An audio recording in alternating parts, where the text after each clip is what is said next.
Salams and welcome. Thank you for joining me in another episode of the Quran in English Basics for Beginners. I apologize for the previous episode. I'm just struggling a bit with my computer, so let's start those verses again. A'udhu billahi minash shaitani rajim. Bismillahir Rahmanir Rahim. Surah 11, chapter 11, verse 100. These are some of the stories of communities which we relate unto you. And these stories, what we saw in the past few verses and episodes, is the story of Nuh alayhi salam, the people of Ad and Thamud, and Ibrahim and Lot and Madian and Moses and Pharaoh, right? So these are some of the stories of communities which we relate unto you. Of them, some are standing and some have been mowed down by the sickle of time. Right. It was not we that wronged them. They wronged their own souls. The deities other than Allah whom they invoked profited them no whit when they issued the decree of your Lord. Nor did they add anything to their lot but perdition. So the false gods or deities that they have been worshipping cannot help them even up to an atom on the day of judgment. For example, there are some people, and we're not condemning anybody because we need to respect different people's beliefs, but the whole purpose of the Quran is to shed light on darkness and to direct people to the right way of belief with honor and dignity and respect. There are some people who worship statues, that statues cannot help you on the day of judgment. There are some people who worship the tree or the river or the moon or the sun or the planet Venus or the Sirius star, or they worship various man-made gods or fantasy gods from Greek mythology. For example, they regard the planet Venus as a goddess, and Mercury the god of war, and then Neptune the god of the oceans, and so on. None of them can help you on the day of judgment.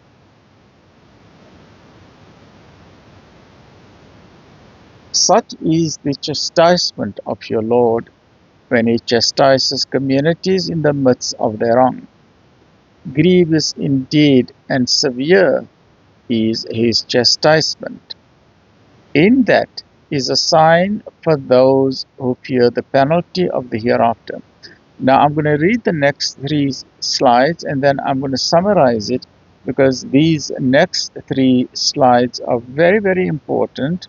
I will read it slowly and then I will just add some input into it, just some brief commentary on it, right?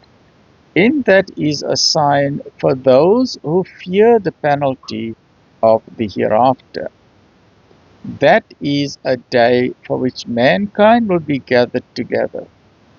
That will be a day of testimony, and the day that it is referring to is known as the day of judgment, also known as the day of testimony, or the day the witnesses are brought forth.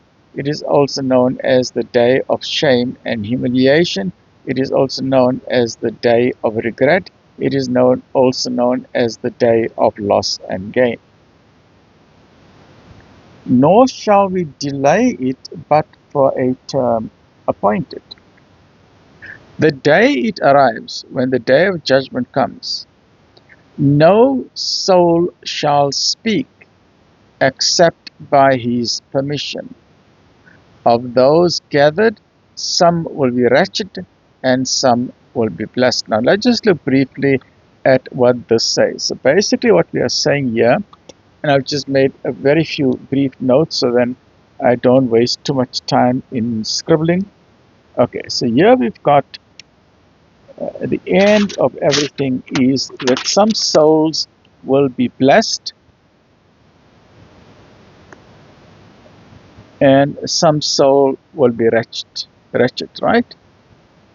But let's look at the beginning. Let's look at the reminder as to how we came to be on the planet Earth. God most merciful, as we mentioned, that Muslims pray only to one God. Muslims pray to the Supreme Creator who created the heavens and the earth. The Supreme Creator created everything. He created the mountains and the stars and the galaxies and the atoms and the subatomic particles and the biological cells. He created human beings and elephants and wildebeest and lions and hippopotamus and rhinoceros and everything on the planet Earth, right? And everything in the universe. And Muslims believe very, very sincerely and very, very powerfully, with total confidence, without a doubt, that there is only one God. And this is the powerful formula of La ilaha illallah. And in addition to that, God has got no partners. Now, Muslims refer to God most merciful. When they speak about God, they are referring to the Supreme Creator. And the name of the Supreme Creator is called Allah, right? So when Muslims say Allah, or they say the Supreme Creator, or they say God most merciful, they are referring only and purely to the Supreme Creator. Whereas other religions or other people, when they refer to God, they can be referring to various other things. They may refer to a tree as God, or they refer to a cow as God, or the river as God, or the sun is God, or the moon is God, and so on. But Muslims, please be very clear on this. When Muslims use the word God or they use the word Allah, they are referring to the Supreme Creator, who created everything in the heavens and the earth, and He is only one. He does not have mother, he does not have son. He does not have uncles and aunts. There's no royal family, and there's no kingdom. There's no royal family of gods in his kingdom. There's only one. He's got no shareholders, right? So are we clear on that God is one? Now the one Supreme Creator, God most merciful, he then at a time 13.8 billion years ago, with his command kun, be, he brought the entire universe into existence. Before this, there wasn't even a molecule or an atom in the universe. Only God existed in the ethereal, spiritual, transcendental reality. God then created light and day, and he created trillions through this Big Bang. Trillions and trillions and trillions of galaxies came into existence, together with each galaxy containing trillions of stars, and each star has a solar system with many, many planets and satellites and moon and space debris and comets. And some of these stars have gone through their life cycle, so then they collapse. And first they expand to a red giant, then they collapse onto themselves and they form black holes and so on. And then in one of these many, many galaxies, there is a beautiful galaxy, a spiral galaxy known as the Milky Way galaxy, and that is our galaxy. So when we look up in the night sky and we see these beautiful stars, that is part of the spiral ring of our beautiful galaxy. So 13.8 billion years ago, the command kun came and the entire universe came into existence, and 4.5 billion years ago the planet Earth started forming, right? And when the Quran speaks about forming the heavens and the earth in 6 days, it does not refer to 24-hour cycles, because you can only speak about a day when the planet Earth has been formed. And yet 13.8 billion years ago the planet Earth was not there. So the word day in the Quran refers to eon, or an era of time, and the length of the time, Allahu Alam, only Allah knows, right? Then God in his mercy created all the other creatures, the elephants and all of that. Then he created his magnificent creature known as a human being. And for this human being, for Adam as a metaphor or a manifestation of human being, he created for him a partner. And then between the two, he placed love between the two, so that thereby, through the love and acts of intimacy, we get perpetuation of the species and survival of the species, because from the original two, we have billions upon billions upon billions of same humanity coming through. Then God most merciful gave us all as mankind paradise for free. We did not have to pray namaz, we did not have to give zakat, we did not have to look after the poor, the widows, the orphans, and all of that. We got it totally for free. But we were told that we can enjoy paradise as much as we want to. We were just given a small test and we failed the test under the influence of Shaitan or Satan or the devil or Lucifer. Then, because we failed the test, God, most merciful, has condemned Shaitan or Satan or the devil to hell because he misled humanity. He misled us, right? We trusted him, but he deceived us. So God, most mercifully, is sending us now to the planet Earth. But mankind repented and God forgave mankind. So we are all forgiven. Islam says in Islam there is no such thing as original sin, because when we came to the planet Earth, God, most merciful, has forgiven us. And the whole purpose of the planet Earth is that we are going to undergo various tests, trials, and tribulations and suffering. Because in paradise, we did not appreciate what it meant not to have suffering. So there we got houses for free, cars for free. We did not have to look for a job. We had servants. We had beautiful places. There was no crime. There was no warfare, nothing. There was no illnesses.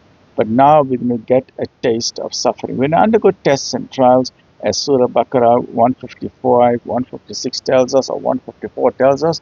We will test you with loss of your health or your wealth or your labor, your toil. And that means that you're going to undergo diabetes or cardiac problems or heart attack or leukemia or cancer or rheumatoid arthritis or migraine or Alzheimer's disease or dementia. You're going to lose your business or you're going to lose your career. You're going to be unemployed. You're going to go through difficulty. You're going to have various forms of suffering. You're going to be worried at night that burglars are going to break into your house or they're going to break into your place of residence, at least your business.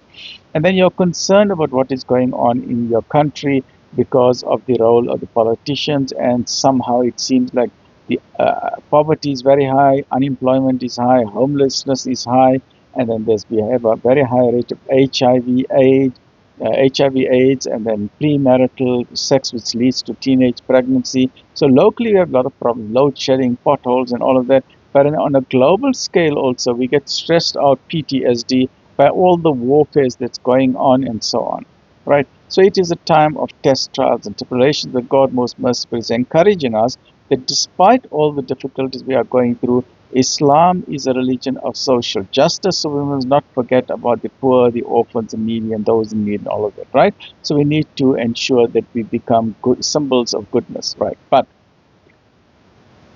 a reminder is that angels are pure good, good and good. The Satan or Shaitan or the devil or Iblis is pure evil. So on this side we say that's green and that side is red, right? And human beings have got a dual personality. They can choose goodness or they can choose evil. And by the choices that human beings make, they can eventually rise even higher than the angels. They can go higher than the angels, or they can fall lower than the worst devil on earth, lower than the worst beast, by the tumult and oppression that they are committing on other people, right? So humans have got this hybrid model. Then,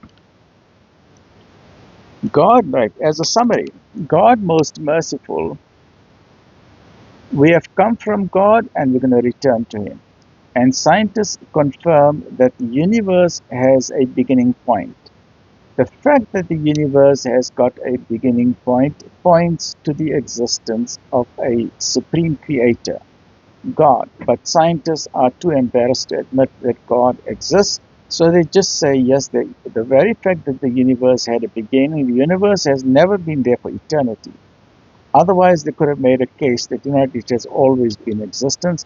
But the very fact that the Big Bang occurred gives definite proof of the existence of God. And that happened 13.7 billion years ago. So God has sent us to the planet Earth, and then after the Big Bang, there's a big crunch. The entire universe will collapse back into itself, and that is known in the Quran as Inna Lillahi wa Inna Ilayhi Raji'un. To God we belong to Allah, and we will return to Him. So we have come from God. So our home is in the heavens. We do not belong to the planet Earth. We are actually aliens. We have come with UFOs. So when we're looking for UFOs, we don't have to look far because we are the UFOs.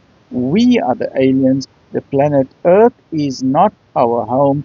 We have been sent here on a mission because on the planet Earth there's a lot of violence and bloodshed and tumult and oppression. So God, most merciful, has sent human beings to follow the path of goodness and to follow the path, the angelic path, and to overcome the evil that is prevalent in the earth, because Satan and his army and the devils are instigating humanity to commit a lot of evil. So this is where we are based. And now we need to return safely to God most merciful. And the GPS coordinates of the straight path of the Sirat Mustaqim, the GPS coordinates are the Q and S, the Quran and Sunnah. But as we are trying to return back to God safely, then Satan or the devil is instigating us, is making us forget God, is making us deflect with entertainment and all this type of things. And some people go even directly against the command of God. Right. So then there will come a time when Israfil alayhi salam will blow the trumpet 2 times.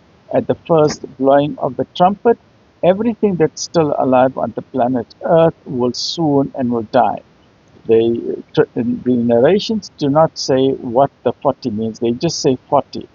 The trumpet can blow for 40 seconds or 40 minutes or 40 hours or 40 days or 40 weeks or 40 months or 40 years. But by the end of that very, very long blowing, must remember it's got sound waves which are very, very destructive. It makes everything into dust.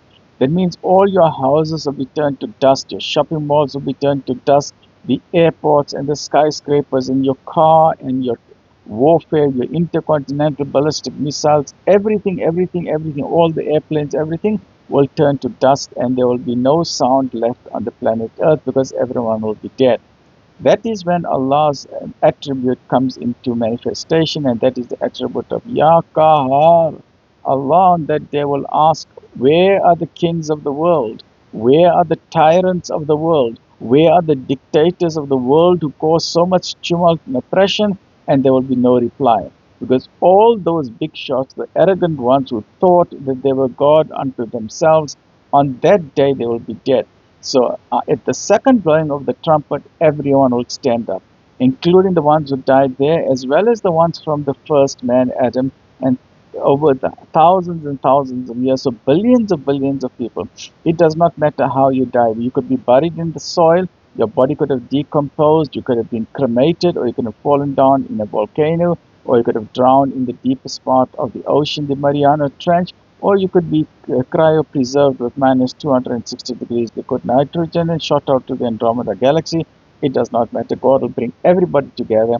So it is an absolute guarantee that every single human being on the face of the earth, whether you're a Christian, a Muslim, a Buddhist, a Scientologist, New Age religion, or Old Age tradition healer, every single human being, irrespective of race or ideology or gender or status or wealth, you can be the Pope or the President or the Prime Minister or the Honorable Member of Parliament, or you can be a Premier or a Senator of Congress, or you can be a Mayor or a local ward councillor, you can be a farmer or a pharmacist, you can be a doctor or a dictator. It does not matter. You can be a Hollywood or a Bollywood star, you can be a soccer star, you can be an Academy Award winner. It does not matter. You can even be a monotheist or a pantheist or a polytheist, an agnostic or an atheist. Even the atheists like Professor Richard Dawkins and Charles Darwin, they will all be raised back to life and they will stand in front of God. That is an absolute guarantee. And then on that day, your deeds will be weighed. If your evil deeds are heavier than your good deeds, you will have a wretched life of misery for eternity. If your good deeds are heavier than your evil deeds, you will then have a blessed life of bliss in heaven or paradise through the grace and mercy of your God. Because your deeds alone cannot purchase paradise. Paradise is very expensive. But God, most merciful, Allah is so Ghafoor Rahim, that He wants to see your niyat, that at least are you trying. At least are you trying. Even if you do a small deed, Allah says, even if you do something small, but as long as you do it regularly, then Allah is so pleased with you that He says, okay, here's your passport. You get the green passport, you get the platinum passport, and the Malaika say, right, go you into paradise. Come, no problem, no accountability. You're going straight into paradise. Khalas. And that's what we want. Allah subhanahu wa ta'ala grant us the book of deeds in our right hand with no accountability for us, our families, and the loved ones, and the Ummah, right? So that in summary is the overall thing, and it's an absolute guarantee that everyone will stand in front of God most merciful on the day of judgment, and nobody can escape that reality, right? And no one can speak on that day. Only Nabi Sal'lal'laa'hu A'layhi Was'sallam, Rasulullah Sal'lal'laa'hu A'layhi Was'sallam will be granted this great honor of intercession, right? The station of Maqam al-Mahmud, the station of al-Wasila and Fadila, right? So the day, when the day of judgment arrives, no soul shall speak except by the permission of the Creator Supreme, by the permission of God Most Merciful, by the permission of Allah Subhanahu wa Ta'ala. Of those who are gathered on that great day of judgment, some will be wretched, and some will be blessed. Those who are wretched shall be in the fire. There will be for them therein nothing but the heaving of sighs and sobs. Then it will be too late. People will cry and beg to be returned to the planet Earth, but they will not be able to return to the planet Earth because you only get one chance at life. Then they will dwell therein for all the time, for eternity, right? That the heavens and the earth endure, except as your Lord wills. For your Lord is the sure accomplisher of what He plans. And those of the right hand who are blessed shall be in the garden. They shall dwell therein for all the time that the heavens and the earth endure, except as your Lord wills, a gift without break. Be not then in doubt as to what these men worship. They worship nothing but what their fathers worshipped before them. But verily, we shall pay them back in full their portion without the least abatement. So please remember, if your father or grandfather or your family have made mistakes by listening to the priest or other people because it was fashionable, please do not follow in their footsteps if you have found the truth. And the Quran and the Sunnah are the truth, because the Quran and the Sunnah contain the GPS coordinates, how you're going to find your way safely back to your Creator without a shadow of a doubt. Join me in the next episode as we continue towards now the end part of Surah chapter number 11. Stay well, look after yourself. Alhamdulillah Rabbil Alameen.